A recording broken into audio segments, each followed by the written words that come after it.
आओ मैं बोध कराता हूँ, एक धनुर्धर की गाथा तुम्हें सुनाता हूँ। प्रारंभ से ही प्रारब्ध का इतिहास मुझको ज्ञात था। महाभारत के उस युद्ध में हर जगह वो व्याप्त था। ये कविता राधे कर्ण पर आधारित है। तो शुरुआत कर्ण के जन्म से करते हैं कि मां कुंती ने जिसको ठुकराया था, राधा मां ने उसको अपनाया था। सूर्य पुत्र भले ही मैं, पर सूत अधिरथ पुत्र कहलाया था। अरे क्रोध अपमान श्राप का बचपन से मेरा नाता था। चुलबुल चंचल और चालाक मेरा भी एक भ्राता था। शास्त्र का शकुनी था वह, वेदों का अद्भुत ज्ञाता था, पर सूत और शास्त्र का ये मिलन पाखंडियों को न भाता था। अरे पिघलाकर डाला स्वर्ण गले में, तड़पा कर उसको मारा था।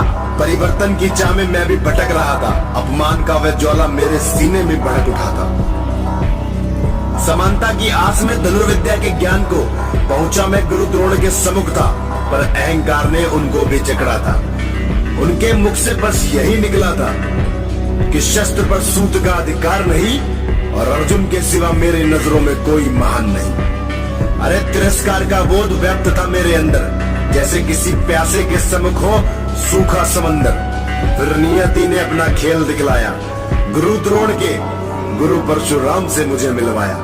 अरे कठिन परिश्रम और मिन्नतों के बाद उन्होंने मुझे अपना शिष्य माना था। इस स्वर्ण रूपी कुंदन को तपाकर उन्होंने मुझे सर्वश्रेष्ठ धनुर्धर बना डाला था। और अब मैं इस कविता के अंतिम शब्दों की ओर बढ़ता हूँ कि पर एक झूठ ने मुझसे छीन लिया मेरा ज्ञान था। गुरुदेव मुझसे हुए क्रोधित और वह उनका अधिकार था। शूद्र होकर बोला झूठ, ब्राह्मण होकर पाया उनका प्यार था, और ब्रह्मस्त्र का अनुसंधान भूल जाऊंगा, यही उनका श्राप था।